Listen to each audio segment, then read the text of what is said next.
Mari bersama-sama kita akan berdoa sebelum kita mendengarkan firman Tuhan pada saat ini. Tuhan, terima kasih untuk anugerah-Mu, kami dapat bersama-sama memuji menyembah Engkau pada saat ini.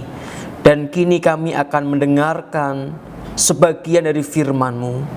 Tuhan, berfirmanlah kepada kami. Biarlah Roh Kudus menuntun hati dan pikiran kami, agar kami dapat menangkap firman Tuhan, firman Allah yang menuntun kami kepada kehendak dan isi hati-Mu. Terima kasih ya Bapa.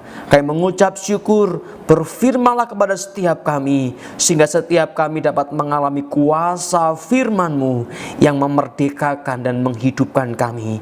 Terima kasih Bapa. Kami serahkan sepenuhnya perenungan firman Allah pada saat ini dalam anugerah penyertaan-Mu. Dalam nama Tuhan Yesus kami berdoa. Haleluya. Amin. Puji Tuhan Bapak Ibu, kita telah bersama-sama memuji menyembah Tuhan. Kini kita akan mendengar firman Tuhan.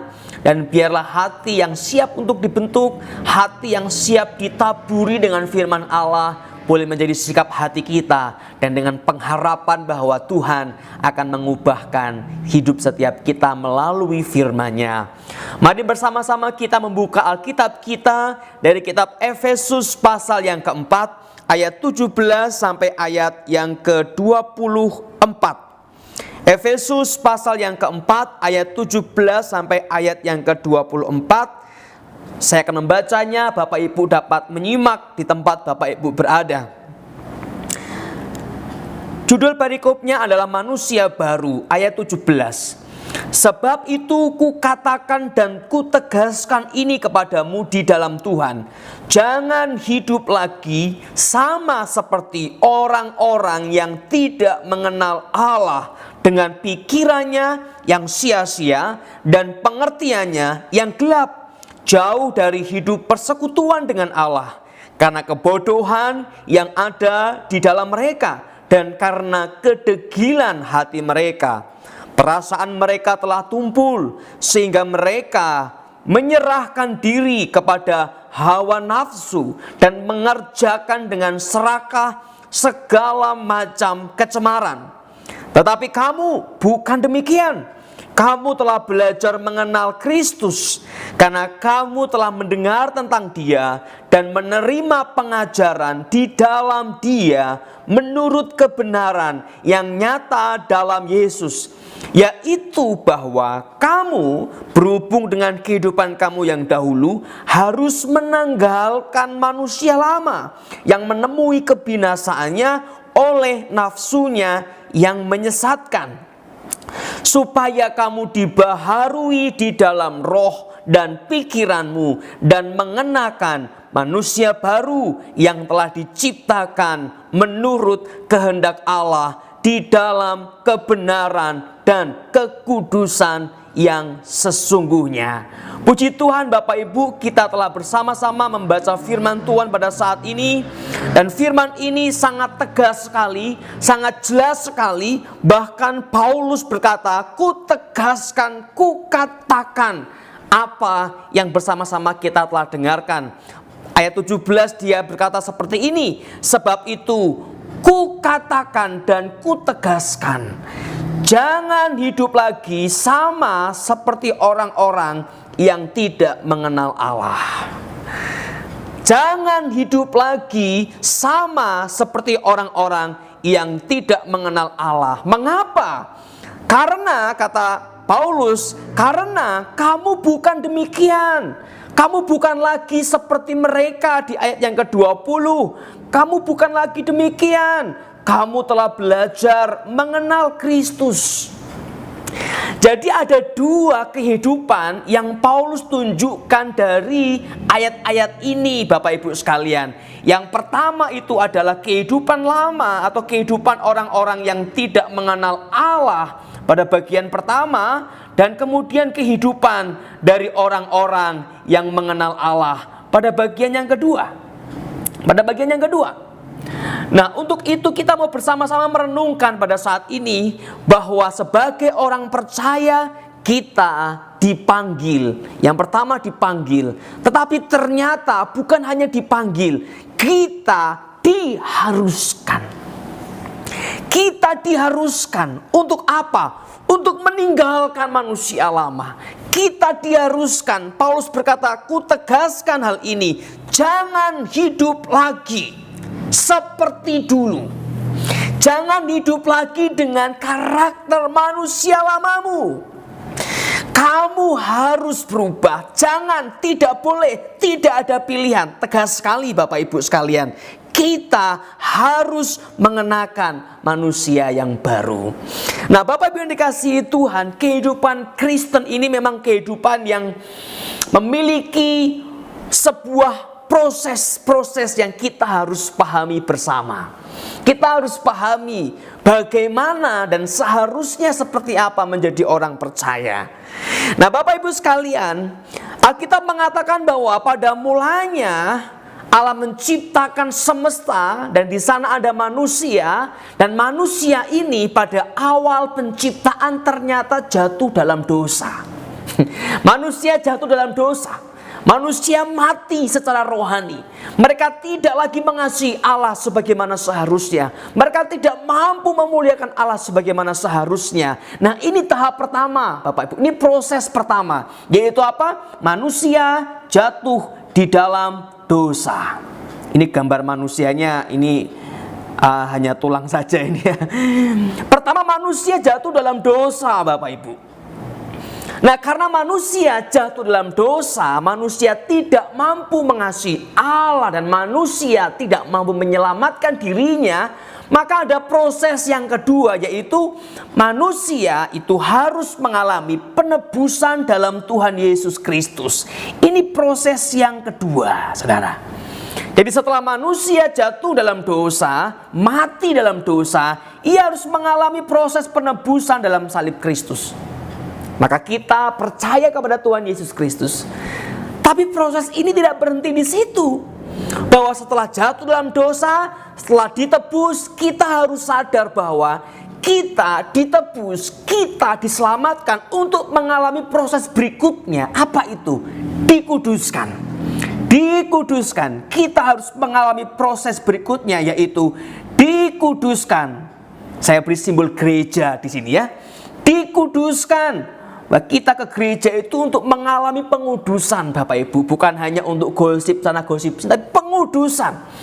Jadi kita yang berdosa, kita yang telah mati, mengalami penebusan dalam salib Kristus. Lalu setelah ditebus, kita dikuduskan. Ini proses yang ketiga. Nah, tidak berhenti di sini. Nanti kita akan mengalami proses berikutnya, yaitu kita akan hidup di dalam kemuliaan. Kita akan mengalami kemuliaan. Ini anggaplah sebagai mahkota ya. Mahkota ya. Kita akan mengalami kemuliaan, Bapak Ibu. Kemuliaan. Dari orang yang berdosa, yang mati karena dosa, ditebus oleh Tuhan Yesus, dikuduskan dan dimuliakan. Nah, ini tahapan yang kita bersama-sama harus sadari, Bapak Ibu sekalian, bahwa kita diselamatkan bukan berhenti di situ, tapi kita harus dikuduskan. Karena penebusan yang sejati, keselamatan yang sejati, iman yang sejati, pengalaman dengan kasih Allah dalam Tuhan Yesus Kristus yang sejati akan mendorong kita, akan mengharuskan kita, akan menempatkan kita sebagai pribadi yang siap untuk dikuduskan oleh Allah kita. Nah, sehingga Paulus mengatakan bahwa ku tegaskan, ku katakan, kamu sekarang adalah milik Kristus, kamu telah diajar dalam Kristus, maka sekarang kamu jangan hidup lagi sama seperti orang-orang yang tidak mengenal Allah. Tetapi kamu harus, ayat yang ke-23, ayat yang ke-22, kamu harus menanggalkan manusia lama. Harus. Tidak ada pilihan. Mengapa? Karena memang itu prosesnya. Dari manusia berdosa, ditebus, dikuduskan, baru nanti akan mengalami kemuliaan kekal dalam kerajaannya yang di surga. Nah, lalu Bapak Ibu, apa itu kehidupan manusia lama? Kita perhatikan kembali ayat yang tadi kita baca di awal, ayat yang ke-17 dan sampai ayat yang ke-19. Dikatakan seperti ini. Ayat 17 ya, sebab itu kukatakan dan kutegaskan ini kepadamu di dalam Tuhan, jangan hidup lagi sama seperti orang-orang yang tidak mengenal Allah. Perhatikan, pertama, dengan pikirannya yang sia-sia.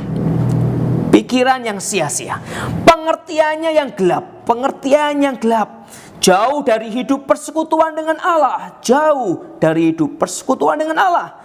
Karena apa? Kebodohan yang ada di dalam mereka dan karena kedegilan hati mereka.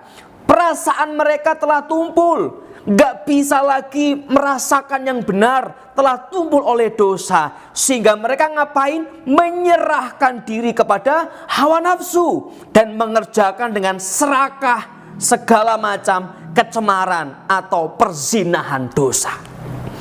Jelas sekali. Pikiran mereka sia-sia, pengertian mereka gelap, jauh dari persekutuan dengan Allah. Mereka bodoh, bukan bodoh IQ, tapi hati mereka tidak dapat mengerti apa yang Allah kehendaki dan tidak mau mengerti. Mereka degil hati, perasaan mereka tidak lagi bisa merasakan keindahan firman Allah, tumpul sehingga mereka dikuasai hawa nafsu dan mereka dikuasai oleh segala macam kecemaran dan keserakahan. Ini daftar dari manusia lama yang Paulus lihat pada situasi jemaat Efesus pada waktu itu. Nah, di antara semua ini, di mana kita berada, Bapak Ibu? Manusia lama mana yang menjadi bagian yang masih kebawa oleh kita? Karakter manusia lama apa yang masih menjadi bawaan kita? Karena memang kita telah ditebus oleh Kristus, tetapi di dalam diri kita masih ada karakter manusia lama. Sehingga Martin Luther berkata, kita ini orang yang dibenarkan, tapi juga masih orang yang masih punya karakter dosa. Nah, sekarang Tuhan menginginkan kita untuk kita mau meninggalkan manusia lama itu, saudara. Apa yang menjadi kelemahan kita? Apa yang masih tertanam dalam hidup kita? Apakah pikiran yang sia-sia? Pikiran kita memikirkan A, memikirkan B, menyenangkan diri, aku mau pesta A, pesta B. Apakah semua itu memiliki nilai kekal dan memuliakan Allah?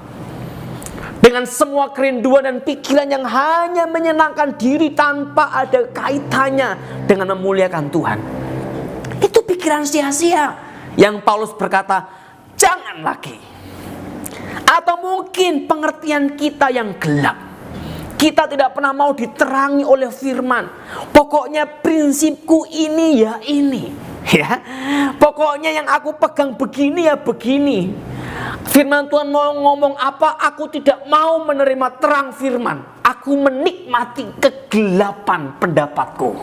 Ini orang yang gak mau diomongin. Udah gelap, saudara ya. Hatinya udah gelap, pikirannya udah gelap. Atau mungkin kita orang-orang yang tidak mau bersekutu dengan Allah. Tidak bersekutu dengan Allah. Kita meninggalkan persekutuan dengan Allah. Kita lebih baik mungkin menikmati waktu-waktu dengan orang lain yang tidak jelas arahnya mau kemana. Dan meninggalkan persekutuan-persekutuan. Meninggalkan jam-jam doa. Atau Bapak Ibu, kita memiliki hati yang degil. Hati yang tidak mau untuk merenungkan firman Tuhan. Atau mungkin perasaan kita yang tumpul. Yang tidak punya sensitivitas, nggak bisa untuk merasakan apa yang dialami orang lain. Dan kita juga tidak mengerti kebenaran. Sudah tumpul hatinya. Sehingga kita dikuasai oleh hawa nafsu dan segala jenis kecemaran. Bapak Ibu, di mana?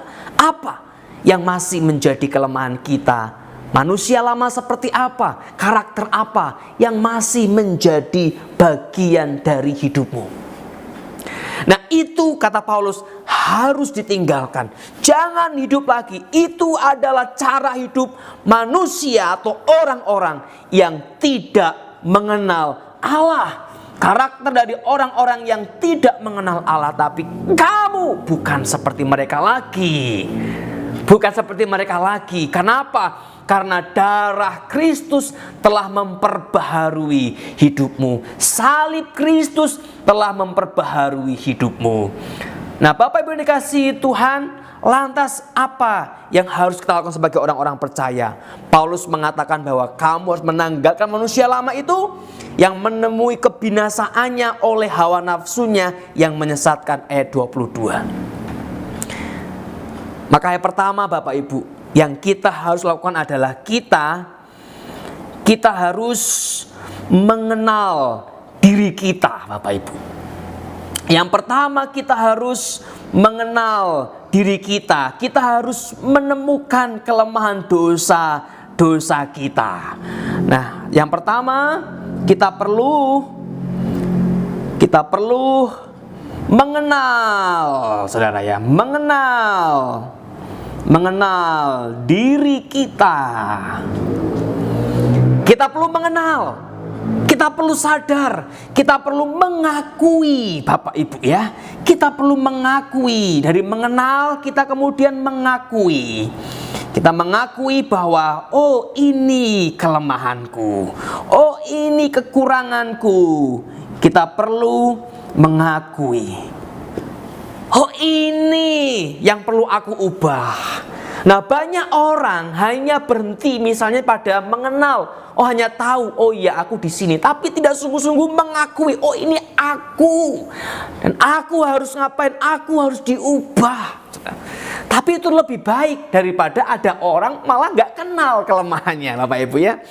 Banyak orang-orang Kristen yang tidak merasa punya kelemahan, atau kalau saya boleh pakai istilah itu narsis secara rohani. Narsis secara rohani. Kalau orang narsis bagaimana Bapak Ibu? Perasaannya itu dia paling cantik seluruh dunia. Perasaannya dia paling ganteng. Tidak ada kelemahan, tidak ada dalam pikirannya ya, tidak ada noda, tidak ada jerawat, tidak ada, pokoknya dia paling perfect, sempurna. Itu orang yang narsis. Memang pede dan narsis itu agak beda-beda tipis Bapak Ibu. Kita harus pede, tapi kita jangan sampai narsis. Nah, orang yang narsis secara rohani, dia merasa bahwa aku itu sudah sempurna. Aku udah sempurna. Aku gak punya kelemahan kok. Aku gak perlu merefleksikan kelemahanku apa. Aku udah sempurna. Apalagi sekarang ini kalau narsis fisik ya, ada banyak sekali cara untuk membuat kita sempurna ya. Pakai apa, beauty itu ya, foto-foto Instagram atau foto di Android atau di WhatsApp ya, Facebook, yang tadinya mungkin mukanya itu jerawatan tiba-tiba halus gitu ya. Halus sekali. Yang mungkin ini apa, mukanya itu bulat jadi wah pipi bagus gitu ya. Tapi itu apa? Face app. Nah, hal itu kalau terjadi secara rohani ini berbahaya. Berbahaya. Kita akan dituntun oleh pengertian yang gelap. Seolah-olah kita sudah sempurna, padahal ada begitu banyak kelemahan. Maka yang pertama Bapak Ibu, kenali dirimu. Engkau harus mengenal diri kita, mengenal dirimu. Nah, dari situ engkau harus kemudian mengakui, oh ini aku. Ini aku ternyata. Ini diriku seperti ini. Dan setelah mengakui, kita perlu untuk yang kedua Bapak Ibu, yaitu rela melepaskan. Rela melepaskan. Bapak Ibu jangan salah bahwa kalau orang tidak berubah itu dia tidak mau memiliki kehidupan yang baru. Bukan. Semua orang pasti pengen hidup yang lebih baik. Tapi persoalannya ada begitu banyak orang tidak rela untuk melepaskan kehidupan lamanya. Nikmat. Dia menikmati, bahkan menikmati semua kehancuran yang dia alami, bahkan menikmati semua karakter yang kacau yang dia hidupi. Menikmati Bapak Ibu, menikmati. Orang yang suka ngomongin orang misalnya ya,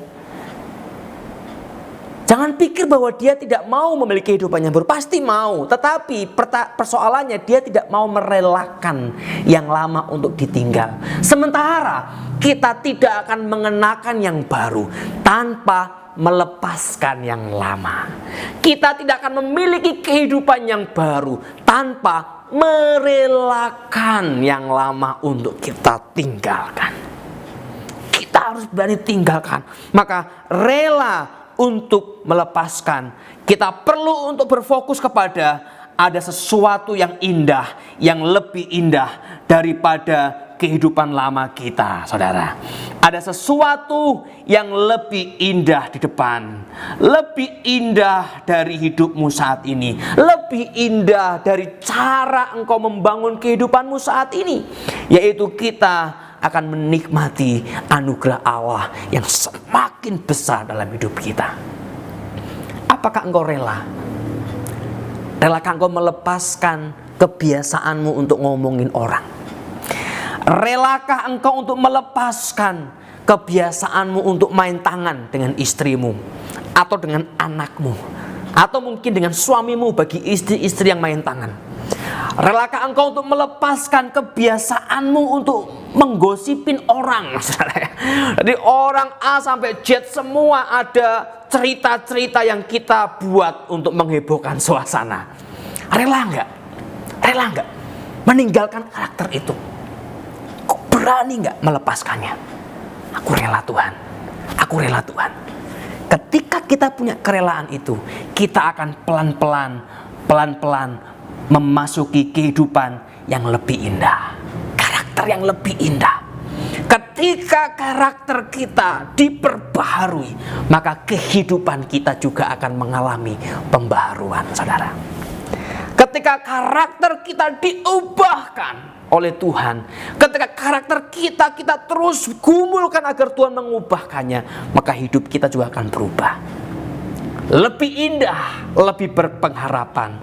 Maka Bapak Ibu sekalian, dengan cara inilah kita akan mengalami pengudusan Allah.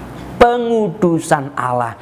Kita akan menjadi pribadi yang berbeda dari dunia.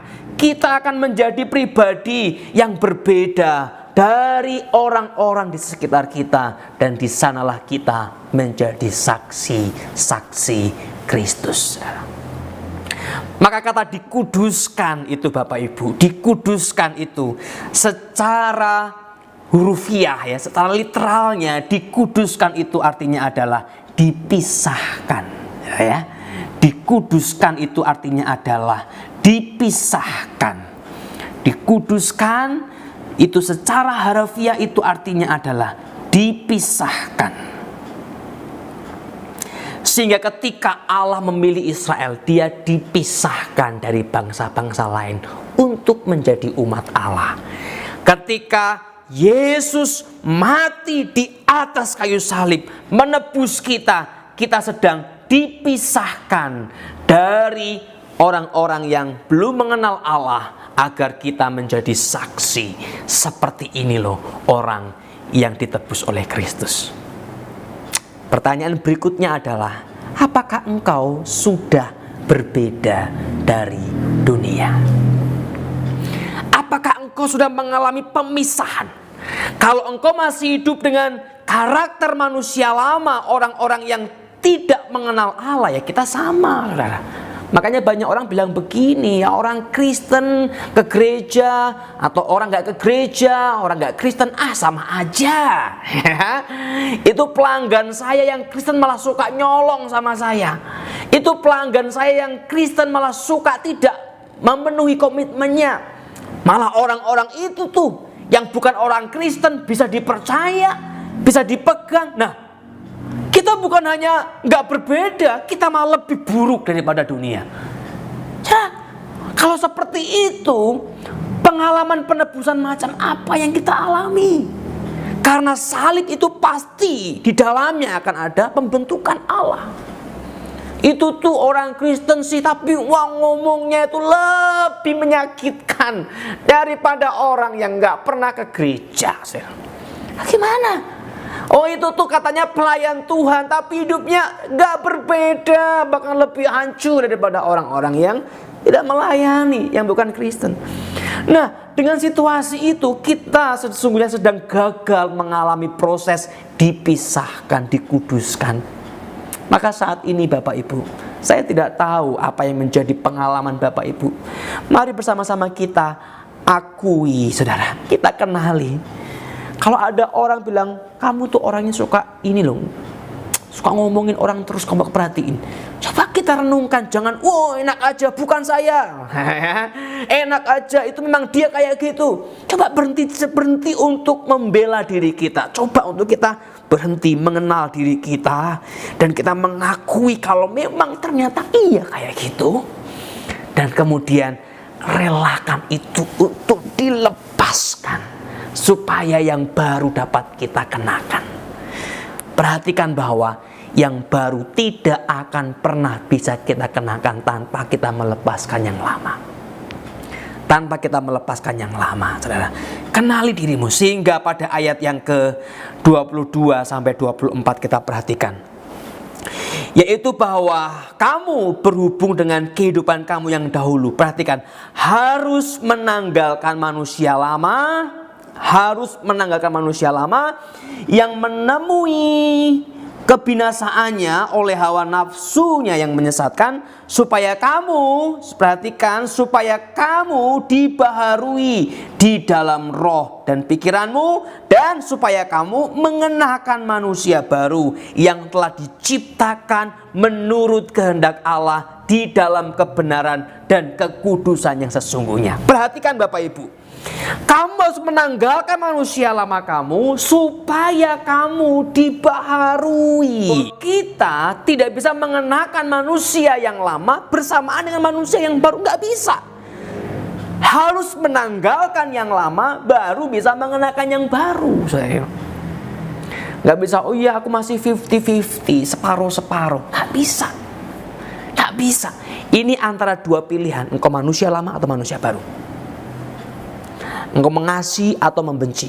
Nggak bisa, oh aku sih nggak benci dia ya, tapi aku juga nggak mengasihi dia. Loh gimana saudara? Nggak ada itu. Antara engkau misalnya memberi dan tidak memberi. Oh aku sih orangnya pemurah ya, murah hati, tapi kali ini aku nggak mau beri deh. Loh gimana itu? Nggak bisa saudara. Manusia lama, manusia baru itu saling menghilangkan. Dosa dan kebenaran itu saling menghilangkan. Kalau orang meninggalkan dosa, maka dia pasti dalam kebenaran. Tapi kalau orang di dalam dosa, tidak mungkin ada kebenaran dalam dirinya. Itu saling menghilangkan Bapak Ibu. Tidak bisa dua-dua. Sehingga Paulus menegaskan harus menanggalkan yang lama, dan kamu akan mengenakan yang baru, yang diciptakan menurut kehendak Allah, diciptakan menurut kehendak Allah di dalam kebenaran dan kekudusan yang sesungguhnya.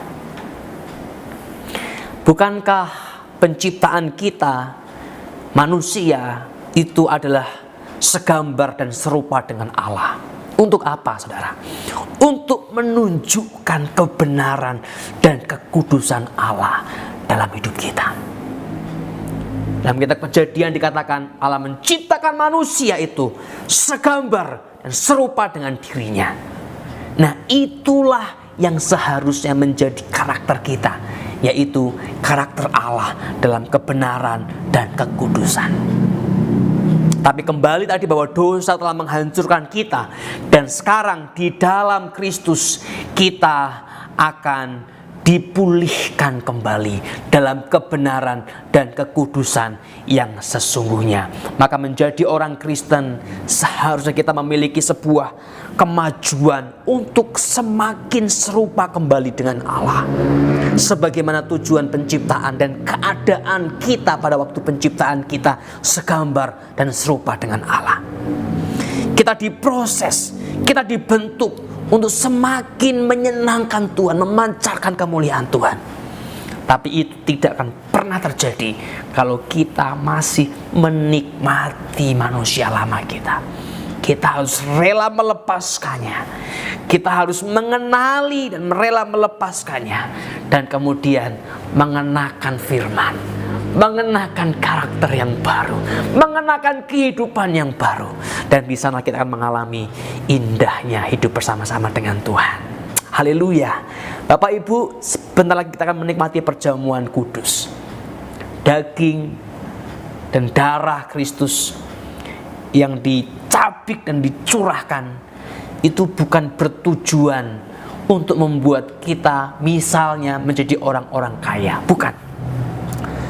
Daging dan darah Kristus yang dicurahkan bukan supaya kita menjadi orang-orang yang terkenal di dunia ini. Bukan.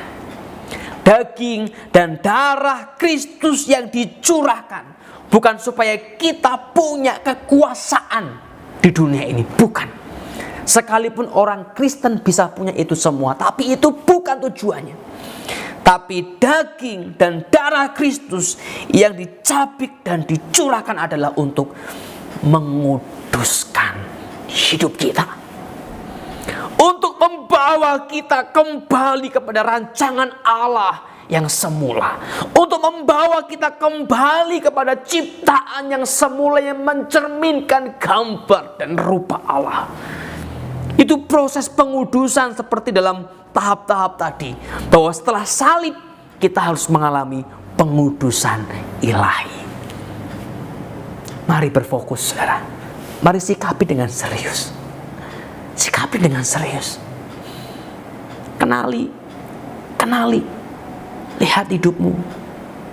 Jangan nunjuk sana, nunjuk sini. Lihat hidupmu sendiri. Motivasi seperti apa? Kerinduan-kerinduan apa yang muncul? Pikiran-pikiran apa yang memenuhi otak kita? Dorongan-dorongan apa yang keluar dari hati kita? Apakah semua itu mencerminkan kehidupan yang dikuduskan? Atau masih mencerminkan manusia lama, orang-orang yang tidak mengenal dan tidak mengalami kasih Allah? Paulus berkata, ingat, kamu bukan lagi seperti itu. Dalam Kristus kamu harus mengenakan manusia yang baru. Mari Bapak Ibu, kita rela melepaskan semua itu. Dan dengan anugerah Tuhan, kita langkahkan kaki kita kepada dinamika hidup yang baru, kepada karakter yang baru. Dalam anugerah Tuhan, kita melangkahkan hidup kita kepada gaya hidup, jalan hidup, langkah hidup yang baru.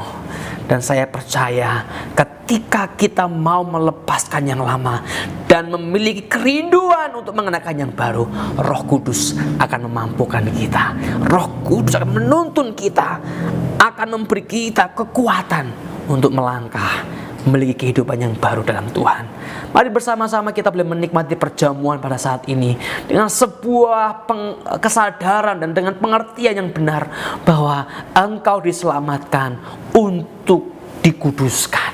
Engkau dipilih untuk dikuduskan. Engkau dipanggil untuk dikuduskan, agar hidupmu, agar karaktermu, agar perkataanmu, agar emosimu mencerminkan kemuliaan Allah di dalam kebenaran dan kekudusan yang sesungguhnya, yaitu kebenaran Allah dan kekudusan Allah. Mari Bapak Ibu sekalian, kita relakan itu dan kita akan mengenakan manusia baru dalam hidup kita. Amin.